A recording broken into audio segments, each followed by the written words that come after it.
Hi, this is Cass from Aussie Cass Plays, and welcome to another video. Not to be dramatic, but I thought it was time to sit down and talk about my thoughts about the current state of the live sim genre and how that's left me feeling about The Sims 4, Inzoi, and my channel more broadly. And before any of my long-time viewers freak out, I'm not pulling the pin. This is not like a clickbait situation. I'm not whatever. I'm just doing some soul searching.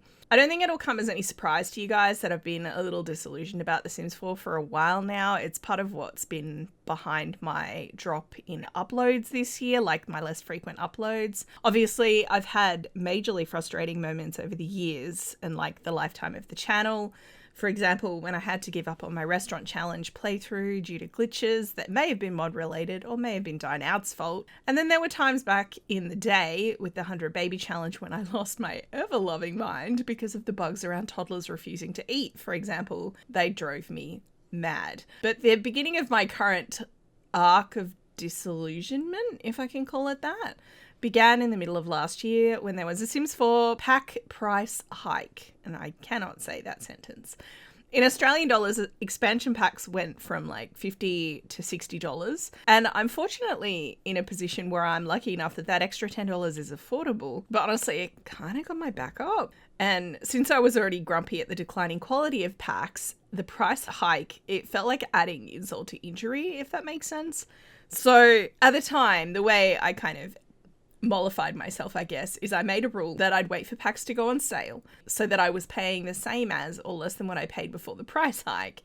And that was when I started poking around sites like Instant Gaming, where you can buy legit game codes for cheaper prices. And that was how I chose to kind of get around that extra $10 because I resented it. And as an aside, to address the Jolly Roger flag-waving elephant in the room, I don't know if we can say that word on YouTube, you know the one I mean. I've never sailed the high seas to get packs for free. It's not for me.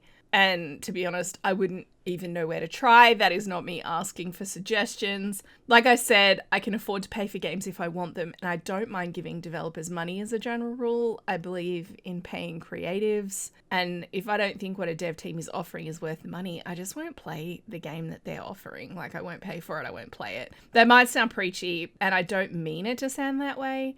I'm not judging people who feel differently or anything. I know some people can't afford, especially your $60 packs and stuff. I get it. It's just not for me. That's my personal choice. But anyway, rant aside, tangent aside, it was a bit of a surprise to me to realize that when I was thinking about it, the last time I gave EA any money, either directly or indirectly, was when Life and Death came out, which was, October last year? It was like the Halloween pack. I was interested in some of the gameplay mechanics in businesses and hobbies because of the versatility and the more creative storytelling you can do with it. But I didn't buy it at the time because, like I said, I was waiting for it to be less than $50, and I'm very, very stubborn. So the second phase in my arc of disillusionment, apparently that's what I'm calling it, was when Inzoi came out. I think in hindsight, because I was already kind of mad at EA, I put a lot of emotional energy into Inzoi. Like, I was really excited about it. I was getting tired of what EA and Maxis were dishing out, and I genuinely believed that Inzoi would light a fire under their tails. Now, there are some things, one thing I noticed that Inzoi has that EA rolled out pretty quickly after Inzoi was released. You know those glass walls that we got? That's straight out of Inzoi. And it was like the Sims team were like, oh my God, we could implement that really easy. And I think they did it as like a free base game update. That's the kind of thing I was thinking about, was like they see something Inzoi's doing well and they adopt it. And the other thing that had me excited was the Inzoi gameplay I'd seen on like early access, people who had early access on their channels. It looked pretty good. And the graphics, we can all say, are genuinely gorgeous, whether you like the art style or not, notwithstanding, they're beautiful. But when it came out, I played it for maybe like 10 hours and lost interest. It's hollow. The Zois don't have any real personality or anything going on that makes interacting with them feel any better than interacting with like a Sims 4 sim. In some ways, they're actually worse because, for example, here's an example from Sims 4. here's me giving credit to The Sims 4. If I take my sim to a gym, I can pretty much guarantee that I'll meet a lot of sims with the active trait because the game is coded to send them there. Or if I take my sim to a nightclub, I'm going to meet like dance machines or whatever. And if I go to a library, I'm going to meet bookworms. That coding gives them at least the semblance of acting in accordance with their personalities, you know what I mean? But my experience in Inzoi is there's no real correlation between the location you visit and the Zois who show up there.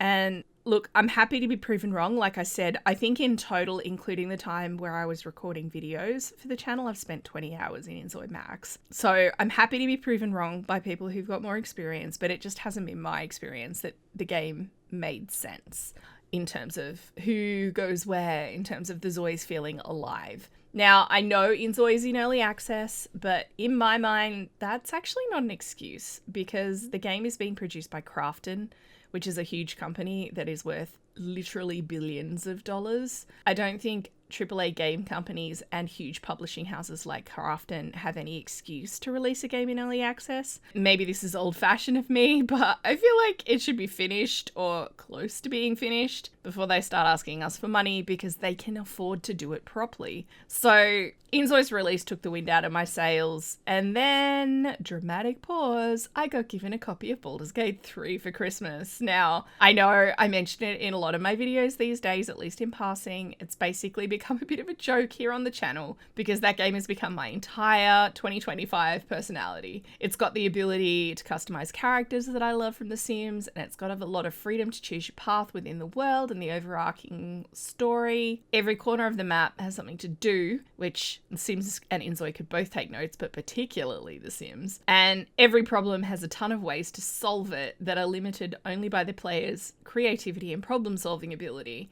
It has genuine consequences for player decisions, which again, please, Life Sims, take note. And the characters are gorgeous. I fell in love with pretty much all of them, like all of the companions. I would bring them all to my house and love them forever. I've sunk almost 900 hours into Baldur's Gate 3 since I first downloaded it on Boxing Day last year, and only now do I feel like I'm ready to take a little bit of a break. I've done 8 playthroughs pretty much back to back. Now, I know Baldur's Gate 3 isn't a life sim. It's an RPG. A CRPG, I think they call them. But the reason it's relevant to what I'm saying is that it's also a game that at full price costs 90 Australian dollars. There isn't any DLC, and I got almost 900 hours out of it. And if you compare that to the value of a $60 Sims expansion pack or Inzoi, which I think I paid $40 for and haven't fired up since the last video about it that I uploaded on my channel, it's Baldur's Gate's looking pretty good. In the past, I could justify the cost of a Sims 4 DLC because I compared it to the cost of like dinner and a movie and say, hey, in terms of bang for my buck, the DLC was better value for money because the fun I got from it would last longer than a few hours. But I'm honestly not sure I feel that way about the DLC that's on offer these days. I started playing The Sims when it came out in 2000 because yes, I am old. It has been something, like it's been a game that I've come back to again and again because I love telling stories, and it's a great way to do that. Like it's a great platform for that. And I have a lot more hours in The Sims 4 than I do even in Baldur's Gate. Like a lot more, like 3 to 4 times more. But that's obviously over a lot more years. Did you know? I was looking it up. By the time this video comes out, The Sims 4 will have had its 11th birthday. And that is wild and not in a good way. Sims 4 is old, and because it's never had a great game engine to begin with, it's getting more unstable, and it feels like Maxis is losing the fight to stay on top of bugs, at least partly because they keep adding more and more DLC. I find it pretty much unplayable at this point without a few basic mods. Like the minimum that I need is MC Command Center and UI cheats just to let me overcome the various issues that I encounter. For example, I regularly have to use UI cheats to complete goals during in-game events like birthday parties or whatever, because the game doesn't check them off properly. You can have a wedding and then it doesn't check off half of your objectives, like the things you're supposed to do. But then you have the extra frustration of having to update mods every time the game gets an update. So that's where my head's at as far as Sims 4 goes. I just wish EA hadn't torpedoed the notion of The Sims 5. And to be perfectly honest, their reasons for doing so have the whiff of BS, in my humble opinion. They say they don't want players to have to repurchase all the DLCs that they've already purchased. They don't want people to have to quote unquote start over with their stories, quote unquote stories. And they're saying they're not spending the money to develop a new game for us because of that. But the thing is that people who've already spent hundreds or $1,000 on Sims 4 DLC won't suddenly lose access to that DLC if Sims 5 comes out tomorrow, hypothetically in a magical world. They can still play The Sims 4. What EA means is they're worried people will get mad and refuse to buy Sims 5 DLC because they already spent a ton on Sims 4. And sure, that might be true for some people. I definitely remember when Sims 3 came out, I was mad because I had all the Sims 2 packs and I was like, what do you mean I have to start over? But what they're not considering, like some people, yeah, they'll be mad, but other people are already mad because of the way The Sims 4 is being run into the dirt. I know I am. I love this franchise and I low-key hate what they've done to it. It makes me sad. And in my opinion, again, can't say this is true, but in my opinion, if EA and Maxis really cared about the player experience the way they say they do, they wouldn't be piling subpar DLC on top of subpar DLC and selling us kits at a rate of 1,000,000 miles an hour. They'd take the time to fix the bugs and not give us a game-breaking patch that lets us deactivate our DLC because they know how wobbly the House of Cards is. Now, slight tangent, but huge shout out to Molly, the English simmer, for her recent video about feeling exhausted by the state of The Sims 4 and her thoughts on The Sims 5. I'll put a link in the description. You should totally check it out. The comments are also really worth a read, which I wouldn't always say on a YouTube video, but here we are. I've been thinking about recording this video for a while, and Molly's video, I think it came out like a week ago as I'm recording this, it gave me the final nudge, which is sort of coming full circle, to be honest, because true story, Molly, the English simmer, is the creator that inspired me to create my channel. So there you go. Anyway, what does this giant ramble actually mean for the future of my channel? Firstly, I can promise I'm not going to drop the 2 legacy channels we have going here. I'm a completionist and I want to see the end of both of those stories. And I also know how disappointing it can be when you've spent a lot of time following a series and then the creator drops it. Now, for the record, I'm not throwing shade on any creators who've done that because life happens and I get it. But I wouldn't want to do that to you guys if there was any way I could avoid it. And me being kind of mad at EA, I can still make my series and enjoy it for what it is. But will I start any new challenges based in The Sims 4 in this channel at this point? I don't know, genuinely, I don't know. I guess I'll see how things go with the game going forward. I mean, I love survival gameplay and I've been thinking about maybe retrying the Strangeville survival challenge because I really enjoyed that one. But I'm just not sure right now. I know Paralives is coming out in December and I'll definitely give that a try. After my experience with getting my hopes up with Inzoi, I'm trying not to get too excited for Paralives. I know a lot of people are. I just don't want it to be disappointed again. But it does genuinely look promising. Like, I really love the art style of Paralives as well. I mean, to be fair, I love The Sims 4 and I also love the Inzoi art style. Maybe I'm just not fussy about art styles. But Paralives does genuinely look promising. And I'm ready to give it a try. I'll play it regardless. If you guys want to see it, I'll play it on the channel. Happy to. I just hope that it has some of the character depth and the challenge that are missing from The Sims 4 and Inzoi. Particularly the challenge, because if a game doesn't give me something to work towards, I lose interest faster than you can type motherload into a cheat window. There's a reason why I've done so many challenges on this channel in the first place. I can't just cheat myself $1 million and then have fun playing in The Sims or Inzoi.